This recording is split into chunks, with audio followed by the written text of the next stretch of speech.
आदरणीय अध्यक्ष महोदय, आज इस हाउस में दिल्ली का बजट पेश होना था। केंद्र सरकार ने कल शाम को उस बजट के ऊपर रोक लगा दी। आज दिल्ली विधानसभा के अंदर बजट पेश नहीं हो पाया। इसके ऊपर हम लोग चर्चा कर रहे हैं।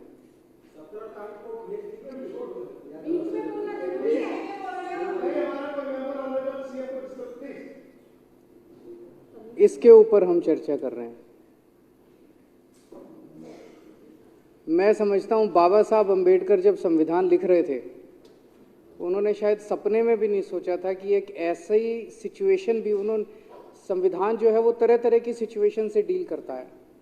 उन्होंने सपने में भी नहीं सोचा था कि एक ऐसी सिचुएशन भी इस देश के अंदर आ सकती है कि केंद्र सरकार किसी राज्य सरकार के बजट को रोक भी सकती है।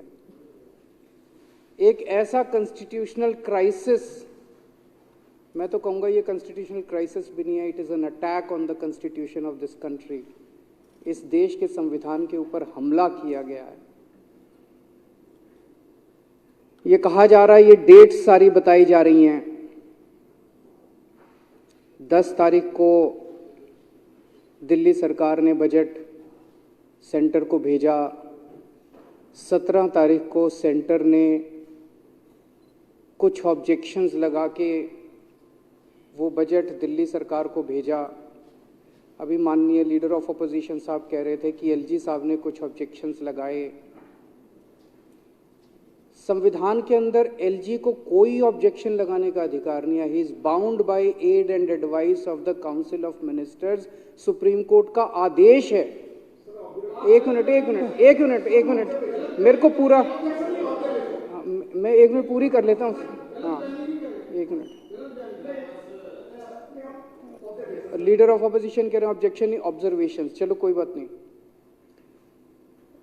सुप्रीम कोर्ट का 2018 का ऑर्डर साफ साफ कहता है, संविधान का आर्टिकल 239AA4 साफ साफ कहता है that lieutenant governor of Delhi और the administrator of Delhi is bound by aid and advice of council of ministers. Delhi के लेफ्टिनेंट गवर्नर जो हैं वो केवल ठप्पा लगाएंगे 3 सब्जेक्ट्स छोड़ के, बाकी सारी चीज़ों पे उनको बस ठप्पा लगाना है। वो अपनी ऑब्जर्वेशन भी नहीं दे सकते, ऑब्जेक्शन भी नहीं दे सकते, वो फाइल पे कुछ नहीं लिख सकते। उनको फाइल पे लिखने का अधिकार नहीं है। अगर वो फाइल पे कुछ लिखते हैं तो वो संविधान के खिलाफ है। अगर वो फाइल पे लिखते हैं तो वो इस मंदिर का, ये जनतंत्र का जो मंदिर है, इसका अपमान है, इस पूरे हाउस का अपमान है। कुछ कहना है तो ये हाउस कहेगा। ये हाउस किस लिए बैठा है? ये जितने लोग हैं, चाहे ये बीजेपी के हैं, कांग्रेस के हैं, आम आदमी पार्टी, इनको जनता ने चुन के भेजा। फिर ये किस लिए चुने गए हैं? अगर एलजी ने ही दिल्ली चलानी थी तो? अगर केंद्र सरकार के पास बजट भेजा गया, केंद्र सरकार को उसमें आपत्ति करने का कोई अधिकार नहीं है। ये provision he unconstitutional. It is against the basic structure of democracy and basic structure of the constitution of India कि किसी राज्य का बजट केंद्र सरकार को भेजा जा रहा है। पर चला आ रहा है कई सालों से। जिस दिन इसको सुप्रीम कोर्ट के अंदर चैलेंज किया गया, ये 2 मिनट ये प्रोविजन नहीं टिकने वाला कि केंद्र सरकार को दिल्ली सरकार का बजट भेजा जा रहा है। पर एक परंपरा चली आ रही थी, कई सालों से चली आ रही थी। हम भी उस परंपरा को फॉलो कर रहे थे। आज तक दिल्ली के इतिहास में कभी केंद्र सरकार ने कोई ऑब्जेक्शन या ऑब्जर्वेशन नहीं किया। पहली बार ये परंपरा जो है इसको तोड़ा गया। उन्होंने ऑब्जेक्शन लगा के भेजे, ऑब्जर्वेशंस लगा के भेजे। वही अपने आप में असंवैधानिक था। लेकिन हमें लड़ना नहीं है, हम लड़ना नहीं चाहते। हम यहाँ लड़ने नहीं आए, हम काम करने आए हैं। 17 तारीख को उन्होंने भेजा, चीफ सेक्रेटरी के पास भेजा, प्रिंसिपल सेक्रेटरी फाइनेंस के पास भेजा। 3 दिन वो लेके बैठे रहे। अब सारा देश जानता है कि इन अधिकारियों के गर्दन जो है वो केंद्र सरकार और एलजी के अंडर में। रोज जिसको मर्जी सस्पेंड कर देते हैं। सारे डरे बैठे हैं, सारे डरे बैठे हैं अधिकारी। वो बेचारे क्या करें? तो ऊपर से आदेश आया एमएचए से कि भाई 3 दिन तक लेके बैठे रहो। सोमवार को 20 तारीख को 21 को बजट प्रेजेंट होना था। 20 तारीख को दिन में 2 बजे मंत्री को बताया जाता है जी एमएचए से कुछ ऑब्जेक्शंस आए हैं। तो इन अधिकारियों के खिलाफ तो कार्रवाई होनी चाहिए। फाइल जो है उसके संबंध में उसके बाद बार बार फोन कर रहा है मंत्री, फाइल उसके पास शाम को 6 बजे पुटअप की गई। उसके बाद अफरा तफरी के अंदर मंत्री ने नोट बनाया, जो भी ऑब्जर्वेशन थे। हमारे पास एक ऑप्शन था, हम लड़ लेते, कोर्ट चले जाते कि तुमने ऑब्जर्वेशन कैसे लिखे, हम तुम्हारा, पर मैंने मंत्री को कहा नहीं, हमें लड़ना नहीं है। उन्होंने जो ऑब्जर्वेशन लिखे हैं, 4 ऑब्जर्वेशन थे, चारों का हमने जवाब लिखा, कोई चेंज नहीं किया बजट में, सेम बजट। ईगो थी कि हमारा जवाब दो, दे दिया भाई साहब, आपके पैर छू लिए, पैर छू लिए उनके हाथ सामने हाथ जोड़ लिए, जो मांगा उन्होंने जवाब दे दिए। आज आप ही की जिंदाबाद है सर, पूरी आप ही हो बस, तो बाकी तो हम तो ऐसे ही हैं। क्या मिला इससे? यही मिला जो ये भी कह रहे हैं जिंदाबाद, बस ये राजनीति है, अहंकार है।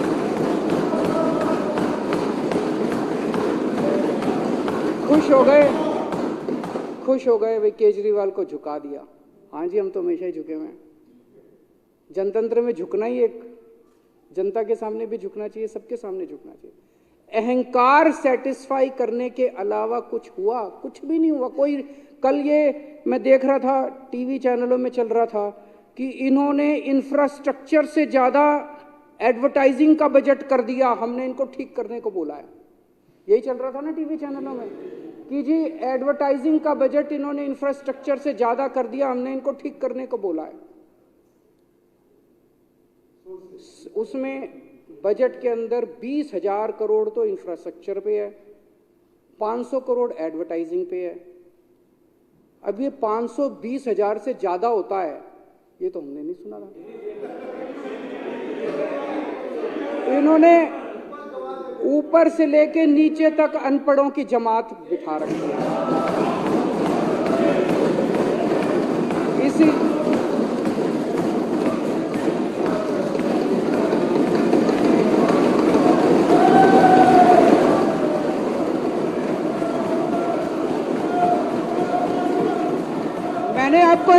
मैंने आपके नेता को नहीं कहा, मैंने आपके नेता को नहीं कहा, आपको कैसे लगा उसको बोला है?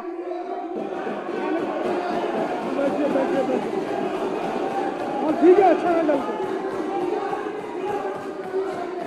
मैंने तो नाम ही नहीं लिया, मैंने तो नाम ही नहीं लिया, मैंने किसी का नाम नहीं लिया, मैंने किसी का नाम नहीं लिया, मैंने किसी का नाम नहीं लिया, मैं किसी का नाम, बैठ जाओ, मैंने किसी का, मैं तो ये कह रहा हूं जी, ये बता दो कि कहां लिखा है कि 500 की फिगर जो है वो 20,000 से ज्यादा होती है? ये तो कहीं नहीं लिखा। तो मैं कह रहा हूं भाई, जो पूरी की पूरी अनपढ़ों की जमात बिठा रखी है, पढ़े लिखे लोगों को बिठाओ वहां पे, ताकि वो कम से कम बजट पढ़ने की क्षमता तो रखते हो। पता नहीं किसको दे दिया आपने बजट। 500 करोड़ रुपए पिछली साल रखा था, 500 करोड़ रुपए इस साल रखा है, सेम है, सेम टू सेम है, कोई बढ़ाया नहीं हमने, एज इट इज बजट रखा है।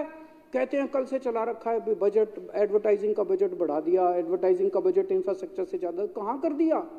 कहीं नहीं करा। आज वो सेम टू सेम बजट हमने कोई चेंज करके नहीं भेजा, जो बजट में लिखा था उसी में से 4 लाइनें कोट कर करके भेज दी। आज एलजी साहब ने भी कल रात को 10:30 बजे लिख दिया अप्रूव्ड। यार ये क्या है यार, तो पहले ही अप्रूव कर देते, क्या जरूरत थी? वो कह रहे थे मेरे सामने झुको, मेरे पैर पकड़ो, आपके सामने झुक गया ऐसा। आप ही प्रभु हो, आप ही सब कुछ हो। मेरी आज इस मंच के, इस हाउस के माध्यम से अपील है, प्रार्थना है प्रधानमंत्री जी को कि प्रधानमंत्री जी, हम काम करना चाहते हैं, हम लड़ना नहीं चाहते। हमारी लड़ाई हमारे बस की बात नहीं है, हम बहुत छोटे लोग हैं।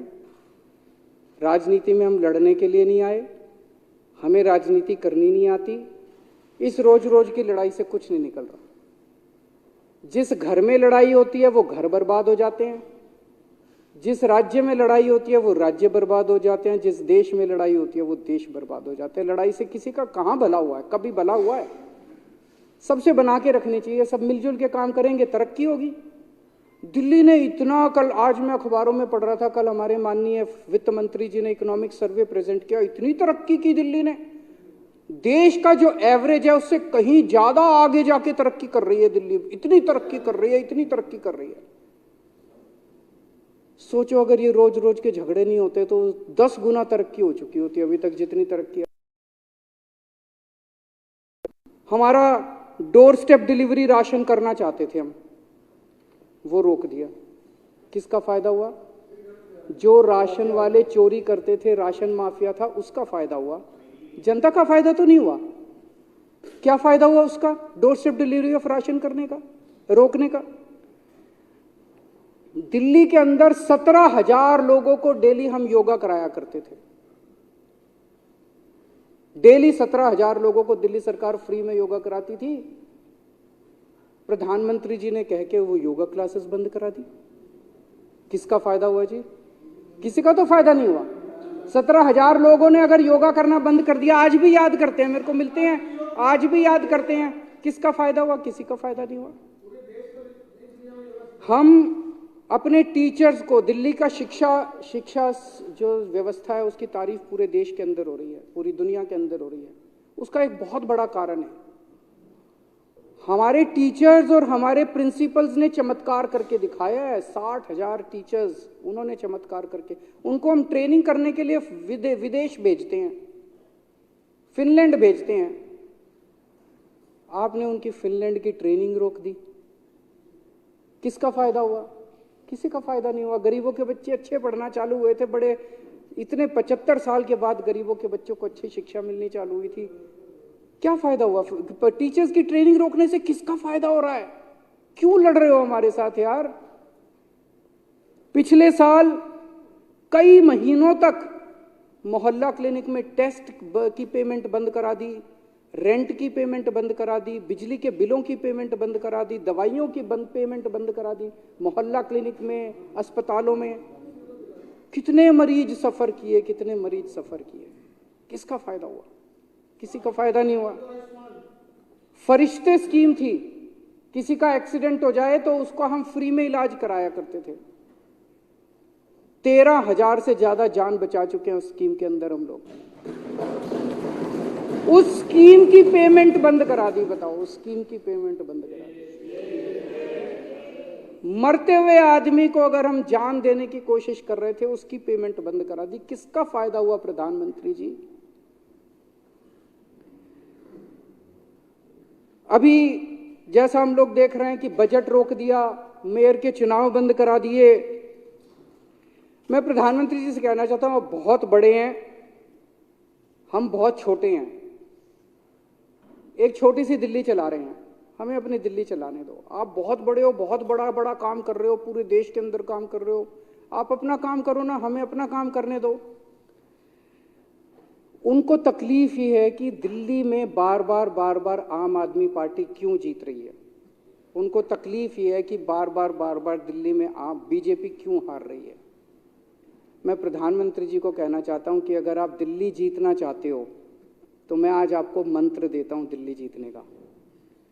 दिल्ली जीतने के लिए आपको दिल्ली के लोगों का दिल जीतना पड़ेगा।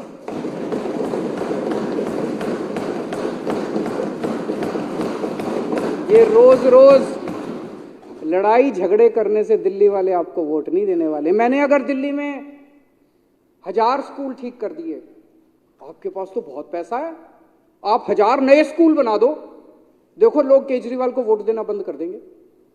मैंने दिल्ली में 550 मोहल्ला क्लिनिक बना दिया, आप 5,500 मोहल्ला क्लिनिक बना दो।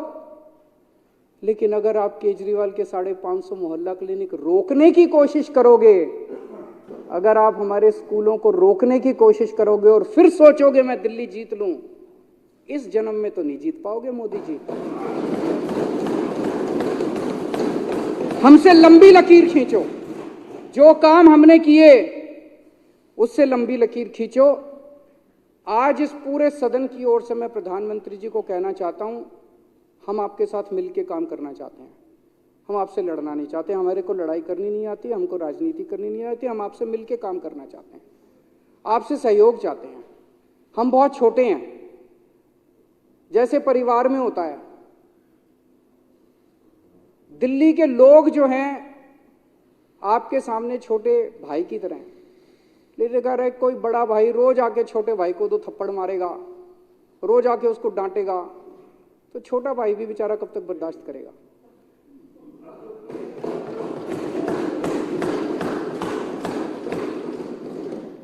तो अगर आपको छोटे भाई का दिल जीतना है तो छोटे भाई का दिल जीतना पड़ेगा। छोटे भाई का दिल जीतना है तो छोटे भाई को प्यार करो, छोटे भाई के साथ चलो, तभी छोटा भाई आपका साथ देगा। मैं इस प्रस्ताव का पूरी तरह से समर्थन करता हूं।